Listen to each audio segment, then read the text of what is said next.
Okay, everybody, got Stephen Humber again. One last video. This one shows how to actually host a Zoom meeting when you're inside of a Zoom meeting using the different controls that are available to you. First thing I want to point out, if you hover your mouse around the bottom of the screen, a toolbar will come into view, and I'm right around this record button. As the host, you have the ability to record a meeting, and only the host can. So if you want to record a meeting for later viewing, then this is where you would do it. The one caution I would give you is there's a lot of small talk that happens at the beginning of meetings, and you probably don't want to record that. So just wait till you're actually going to start, hit the record button, and then say something that sounds like the meeting's just starting so that people who are listening later don't feel strange about that whole thing. But anyway, that's the record button. Okay, so here we are. We found ourselves in the meeting. My wife Mary Kay is on the call. She set up a background picture and muted herself, but she's listening. I've also got myself in the meeting on my phone on a separate account so that I could have another participant, and then Brielle Lowen on my team and her husband David are on two separate devices. So we got 5 people kind of to work with here on this. People, the way I told you to set up a meeting, people will come into the meeting with their video on so you can kind of see their faces. Whatever name appears for them will also appear until their video shows up. So even though my video is there, it says multiply team because I'm using a multiply account. So if you right mouse on your picture, one of your choices is rename, and you can just go ahead and say, put in there whatever you want. Sometimes it defaults to something funky that people don't like, but if they want to change their name, that's how you do it. So what I want to do for the rest of the video is just travel around the screen and show you the different controls. It's actually pretty straightforward. In the lower left-hand corner are 2 buttons. One allows you to turn on and off your mic. I'll turn it off here and then I'll turn it on so you see what it looks like.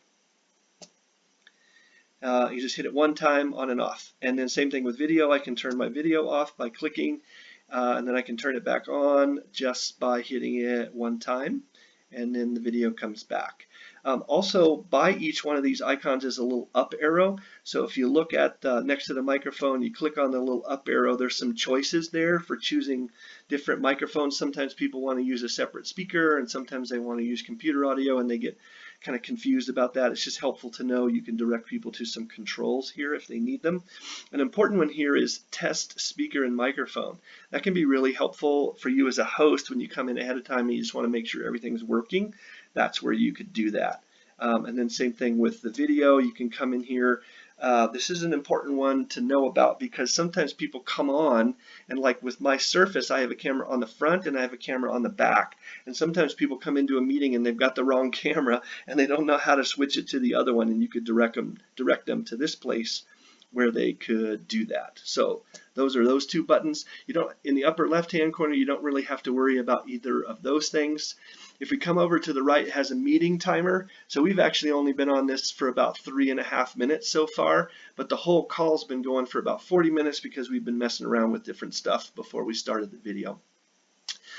Next is this toggle between what's called a gallery view, which we're in right now, and a speaker view. So gallery view is you get to look at everybody, and if there were too many faces on the screen, Zoom will automatically create a second page of faces, and when that happens, you'll get a little arrow on the right hand side of the screen. If you're on page 1, you click on the little arrow and it'll take you to page 2's pictures. There are some meetings where you can have 3 or 4 pages worth of people. So if you want to go find other people in gallery view, this is how you would do it. And then to get back to page 1, you take your mouse to the other side of the screen and there'll be an arrow on the left hand side where you can page back and forth. Okay, so this is gallery view. If you go to speaker view, you just click on this, and then whoever the main person is who's speaking, in this case the last non-host who was speaking is the one who's going to be highlighted on the main part of the screen. So if, for instance, I don't know if Mary Kay can hear me, but if Mary Kay unmutes herself and starts talking, she will drop into the speaker view in the place of Brielle. So I don't know if Mary Kay can hear me or if she's near her phone. Here she comes. Boom. Yep. Yes? Oh, yeah. So when Mary Kay chose to be the next speaker in speaker view as a non-host, she automatically drops in. So if you got a bunch of people and you want to see who's speaking, that works. If people don't have good discipline though, and they start talking all over each other, the picture like switches around a bunch and it's really crazy. So don't do that. So Mary Kay, you can go ahead and turn your video off again. Thank you very much. And you can mute too. So I'm going to switch back to gallery view. To me, I like gallery view as the host because it just lets me see as many people as possible. You can watch facial expressions and see if people are engaged or if they have a question or something like that. All right, so that's the meeting timer and speaker view. Coming down to the bottom in the middle, let's say you're in the middle of a meeting and you realize there's somebody not here that you want them to be there and you want to just send them an invite. You could click on that button, pick the appropriate mail client and go for it. I would pick Gmail. It'll open up Gmail and drop the main text of the invite, all the data you need right in the body. Just put an email address in there and it'll default a subject line as well. Just send it and then they'll get it right away. I'm not going to go into that because if I did, it would mess up my video capture software. So I'm just saying that's how you can invite people once a meeting has begun. Another thing you can do as the host is take a look at who the participants are. So I clicked on Manage Participants and this panel opens up on the right hand side where you see everybody who's there and the status of their microphone and their video. As the host, you can control these things. So if you want to mute everybody, down on the bottom it says mute all or unmute all. And there's some other options that you have that you can mess with there. Sometimes the chime can be helpful if you had a lot of people. It just gives a little kind of a ding when people join the meeting or whatever. One of the things you don't see on the host's participant list is this option to raise your hand. So for instance, if Mary Kay on her view, there's a place where it says raise your hand, and if she had a question or couldn't get the host's attention, she could just click on that and then I would get a little window that pops up on mine that says Mary Kay is raising her hand, and it would alert me that she has a question, and then I could say, oh, Mary Kay, what do you got? So I'm going to close Manage Participants.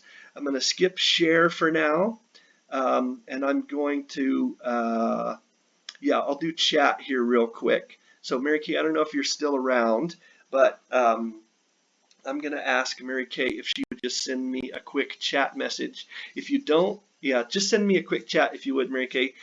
If you don't have your chat window open and someone sends a chat to you as a broadcast to the whole group or a private chat, you're actually going to be notified just like that. So I've got this little orange block that comes up and flashes like there's a text, there's a chat waiting for you. So I click on that, opens up the chat panel, and you can see all the different chats that have gone on so far.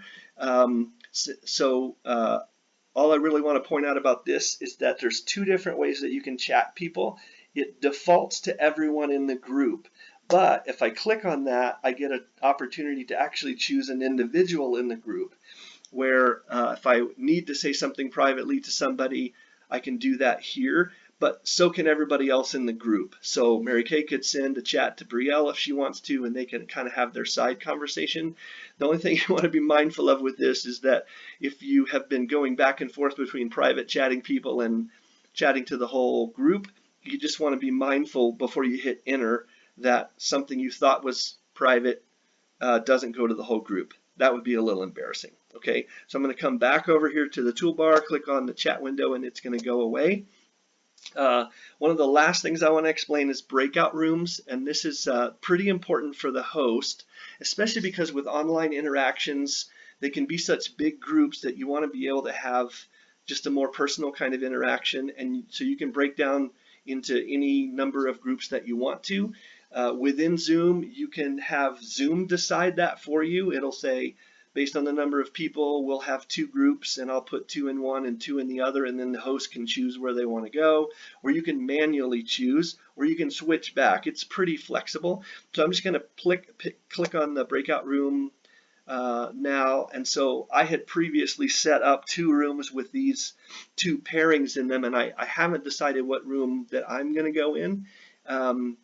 And so what I actually want to do here is take Brielle, and I want to move her to the other room, the other existing room. and then I want to take me as my phone, and I want to move me to the other group where Mary Kay is. So you have a lot of flexibility to do that.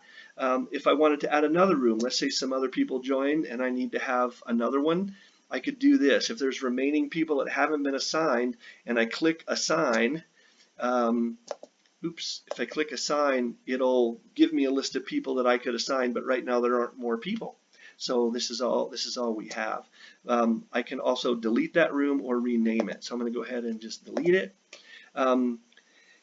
I could recreate the rooms. So let's say I just got all confused with it, which can happen sometimes if you have a lot of people. And I just say, I want to recreate all the rooms. And it'll say, yeah, well, it's going to shuffle everything that you have. It says at the top, all existing rooms will be replaced. And I'm like, fine, just do it. And I'll recreate the rooms. And then that's how it shuffled everybody. It basically actually kept everybody in the same rooms. But another thing with breakout rooms is they default to close down. Like when you initiate closing all the rooms, it'll default to 60 seconds. So what'll happen is when you you get everybody assigned to a room and you open up all the rooms, they get a prompt that says, I'm going to go to the room. Do you want to go to the room now? You've been assigned to the room. You click on it and it takes you to the room. It'll take sometimes as long as 15 seconds for that transition to happen. Just tell everybody to relax, like you're going to end up there. But you can change it here. So under options, I click on it. If I want the timer, if I want the shutdown to happen in less than 60 seconds, I could change that here. This is where I could check to have the computer do it automatically for me. And even if you have it done automatically to start with, you can manually change it later. I haven't checked that all the rooms close after 30 minutes, but you could do that as well. So anyway, that's under options. That's what you have there. So I'm not assigned to a room right now, and that's for a reason. So here's what I'm going to do. Let me just give David and Brielle a heads up. I'm getting ready to initiate going to the room. So if you guys are going to be able to come over to your devices and do that, that'll be great. Same with Mary Kay. The prompt is coming to go over to the room. I'm going to go ahead and open the rooms now, but I'm going to stay in the main meeting. So here we go. So what happens now is people get a prompt to jump over into the room, and as they disappear from this meeting, it means they've accepted the invitation to go to the other room. So on my phone, it hasn't done that. Let me see if I can jump over there real quick. Here we go. I'm going to go ahead and join the room. So my phone is joining the room, and it's going to leave here pretty quick. There it goes. Now it's just me. I'm the only one that's here. The two things I want to point out at this point, three things actually. I can join a room if I want to.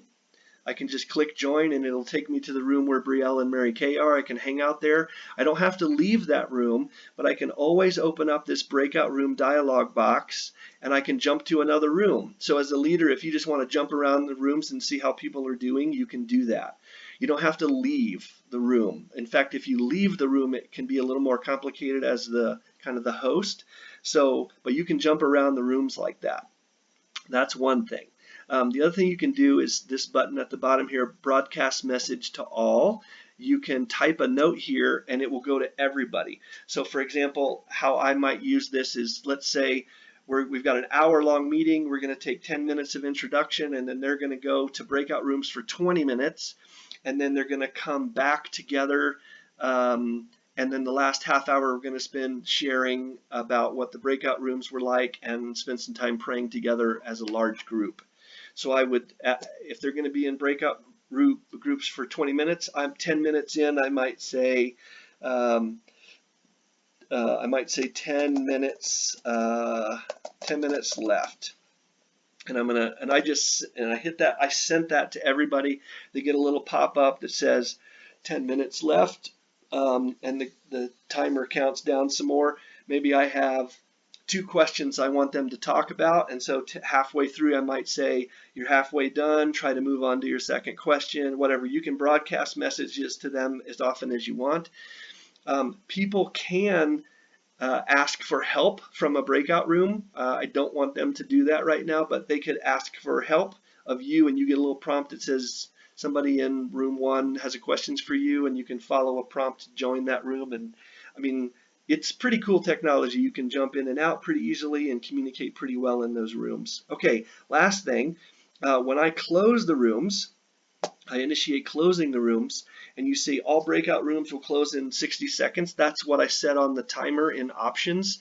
Everybody in those rooms gets a little message that says your room is going to close in 60 seconds, and you have a button to click rejoin the main meeting now, which Mary Kay did, but like David and Brielle haven't done that, so their timer might run all the way out these last 35 seconds, and it's automatically going to make them come back to the large meeting at the end of that time. So that's how you bring everybody back together.